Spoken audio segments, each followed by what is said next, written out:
Okay, in that last image, we downloaded a file. Now, it's probably a good idea to go ahead and work along with me because everything we're doing, I can explain the rationale and then you can leverage that thinking in order to produce your own artwork with hopefully your own images. We're going to open from the computer because we downloaded that file, right? So in downloads, I've got that file we're going to open, and remember, it's really large. See this? 2600 by almost 4,000 pixels high. Now, number one, we're working for the web, and I don't want portrait, I want landscape. So how do we rotate this? Under Modify, with this selected, this has to be selected here.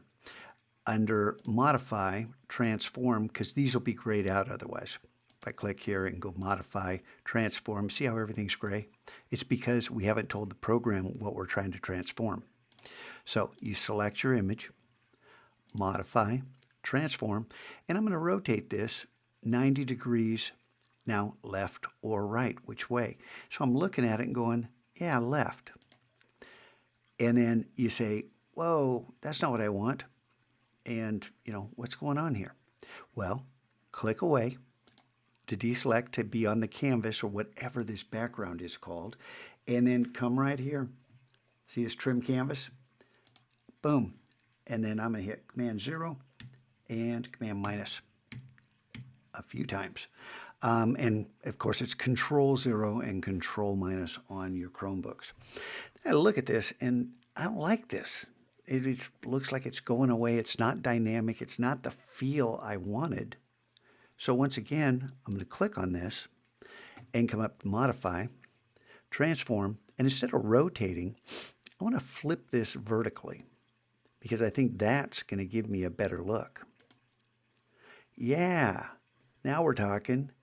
This is what I was looking for. But look at the size. 30. It's 4,000 pixels wide. We don't need a 4,000 pixel image. So I'm going to go ahead with this selected. This doesn't work if it's not selected. And I can hit Command plus so we can kind of see what we're doing here. I'm going to change this and make sure this is locked. We want our aspect ratio lock. Aspect ratio is height to width. We don't want to distort this image. So I'm going to go ahead and double click on that and say 1920 because isn't HD kind of a nice size, 1920 by 1080? Once we get in the Mac Lab, we get back on the iMacs, this is too small and we'll work larger. But for right now, this is fine.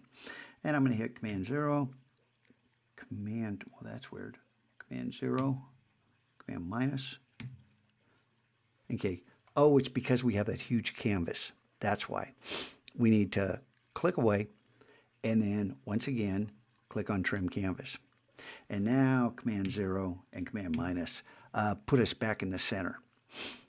And I'm looking at this and I'm saying the aspect ratio looks kind of clunky. And that's because this is straight out of the camera.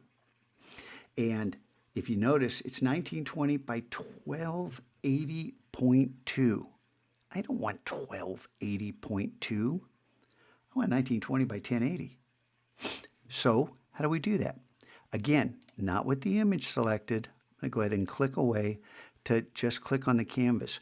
And I think what Gravit does is creates a clipping mask. We'll talk more about that. I don't know if it's actually cropping. I don't know enough about Gravit yet, but I know how to work around this in order to ensure I get exactly what I want. Again, I don't have the image selected. I clicked on the background. And then I want to change this 1280.2 to 1080. Hit return. And this time it did crop. And see, we got this. It's showing the actual image is larger than the canvas. So I think it's a clipping mask. I don't want to deal with these pixels. I only want these pixels right here. And we've already saved our file. We've downloaded it. Gravit saves to the cloud. And I'm surprised it hasn't given me a notice because it hasn't been able to sync yet. Under File, is there sync here? Save to cloud as? I don't know. I'm not going to worry about that.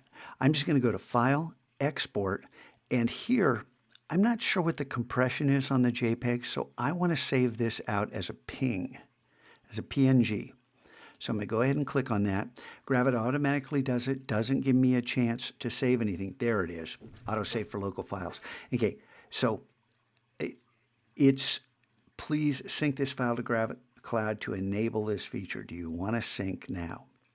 Now, this is probably a good idea because in the Pro account, we have unlimited storage. So I'm going to go ahead and click yes. So if you ever get that, here we go. And here is our long name.